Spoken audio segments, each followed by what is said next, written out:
ఇక్కడ మనం ఎన్డీఏ వచ్చింది. ఈ ప్రాజెక్టు పూర్తి కావాలంటే ఆ 7 మండలాలు ఆంధ్రప్రదేశ్ రాష్ట్రానికి ఇస్తే తప్ప పూర్తి కాదు.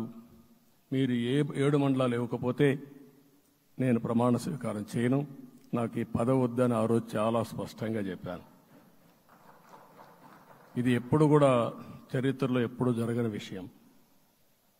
ఆ రోజు ప్రధానమంత్రి గారు నరేంద్ర మోడీ గారు ఇవన్నీ ఆలోచించి ఫస్ట్ క్యాబినెట్ మీటింగ్లో పెట్టి ఒక ఆర్డినెన్స్ ఇచ్చి ఆ 7 మండలాలు ఆంధ్రప్రదేశ్కి ఇచ్చి తర్వాత పార్లమెంట్ సమావేశాలు పెట్టుకున్నారంటే అది ఒక చరిత్ర. అంటే ఆ రోజు కానీ కేంద్రంగాన 7 మండలాలు ఇవ్వకపోయుంటే పోలవరం ప్రాజెక్టు ప్రారంభమయ్యేది కాదు. అన్ని కష్టాలు పడి మళ్లీ డబ్బులన్నీ కోర్టులో ఉండే కేసులన్నీ విత్డ్రా చేయించి అన్నీ చేయించాం. 72% పనులు పూర్తి చేశాం. ఈరోజు మళ్లీ మొదటికొచ్చింది. డయాఫామ్ వాల్ పూర్తిగా కొట్టుకోబోయే పరిస్థితికి వచ్చింది. డ్యామేజ్కి అయ్యే పరిస్థితి వచ్చింది. ఎక్కడుందో తెలియని పరిస్థితి.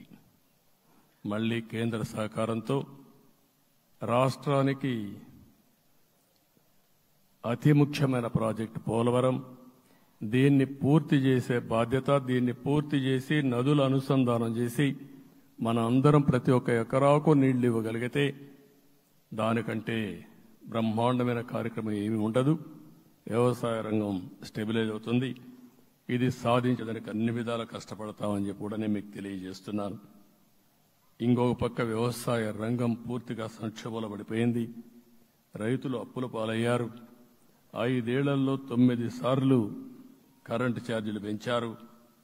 ఈ విధంగా ఇవన్నీ కూడా ఇంకొక పక్క మీరు చూస్తే అమరావతి 10 సంవత్సరాల తర్వాత మన రాజధాని ఏదంటే చెప్పుకోలేని పరిస్థితి. ఇప్పటికి కూడా మనకు గుర్తొచ్చేది ప్రజావేదిక విధ్వంసం. అలాంటి దుర్మార్గమైన కార్యక్రమాలు జరిగాయి. ఇవన్నీ కూడా గుర్తు చేసుకుంటూనే కక్షపూరిత రాజకీయాలు కాకుండా కన్స్ట్రక్టివ్ పాలిటిక్స్ కి మనం ముందుకు పోవాల్సిన అవసరం ఉంది. అందుకే ఈరోజు నేను ఒకటే మీ అందరికీ హామీ ఇస్తున్న, మీ ద్వారా ప్రజలందరికీ, మనది ప్రజాప్రభుత్వం. ఇకపైన మన ప్రభుత్వంలో ప్రజావేదికల కూల్చివేతలుండవు. 3 రాజధానులంటూ రాష్ట్ర భవిష్యత్తు ఆటలాడే పరిస్థితి ఉండదు. మన రాజధాని అమరావతి, అమరావతి రాజధాని. విశాఖపట్నం ఆర్థిక రాజధానిగా, ఒక ప్రత్యేకమైన సిటీగా, ఆధునికమైన నగరంగా తయారు చేసుకుందాం. దాన్ని ఎప్పుడు కూడా నేను కంబైన్డ్ ఆంధ్రప్రదేశ్ కూడా గుర్తుపెట్టుకున్నాను. విశాఖపట్నం అటు జనసేనకు, తెలుగుదేశానికి, బీజేపీకి ముగ్గురు కూడా చాలా ముఖ్యమైన నగరం ఇది. ఎందుకు నేను ఈ మాట అంటున్నానంటే, లాస్ట్ ఎలక్షన్లో 2014లో హరిబాబు అక్కడ ఎంపీగా గెలిచారు. తర్వాత విడిపోయిన తర్వాత 2014లో మళ్లీ మనం పోటీ చేసినప్పుడు చేశాం. 2019లో 4 అసెంబ్లీ సీట్లు గెలిపించిన ఏకైక నగరం విశాఖపట్నం తెలుగుదేశం పార్టీకి. అదే మాదిరిగా ప్రజల్లో గణనీయమైనటువంటి అభిమానం జనసేన అధినేత పవన్ కళ్యాణ్ గారి పైన ఉంది. ఈ 3 కలిపి నిన్న ఒక సునామీ మారిగా వచ్చింది. అక్కడ ఒక్కొక్క సీట్లో మీరు చూస్తే 90,000, 90,000, 70,000, 80,000 మెజారిటీ గెలిపించారంటే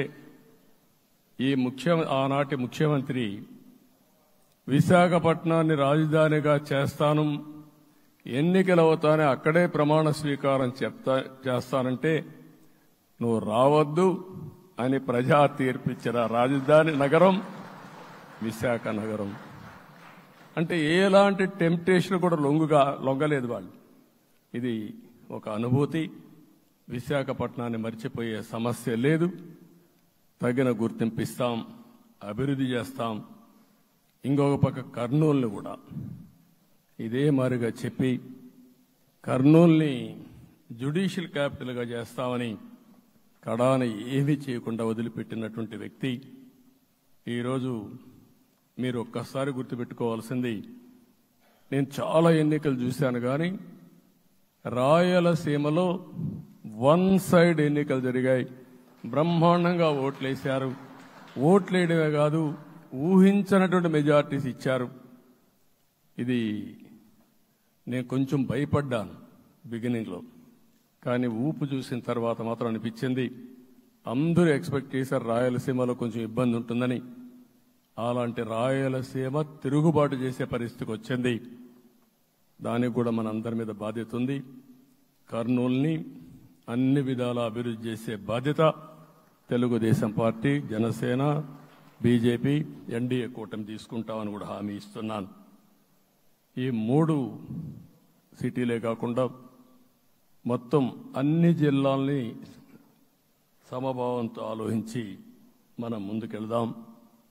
ఇంకొక పక్క మనలో ఏ కోశాన కూడా అహంకారం ఉండకూడదు, అరాచకం అనేది ఎక్కడా కనిపించకూడదు. ఈ రాష్ట్రంలో అశాంతికి చోటు అనేది లేకుండా ముందుకు పోవాల్సిన అవసరం ఉంది. రాష్ట్ర ప్రజలందరికీ హామీ ఇస్తున్నా, సీఎం వస్తున్నాడంటే చెట్లు కొట్టేయడం, లేకపోతే రోడ్లు మూసేయడం, షాపులు బంద్ చేయడం, పరదాలు కట్టుకోవడం అవన్నీ ఉండవు. సీఎం కూడా ఒక మామూలు మనిషిగానే వస్తా, అందరితో కలిసి ఉంటాం.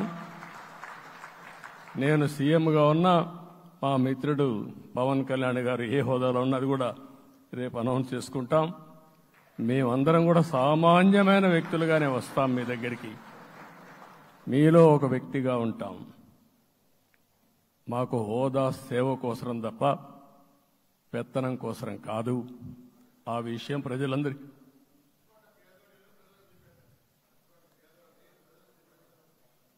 అవన్నీ చేస్తాం. ఇంకొక పక్కన నిన్న మొన్న నేను వస్తానంటా ఉంటే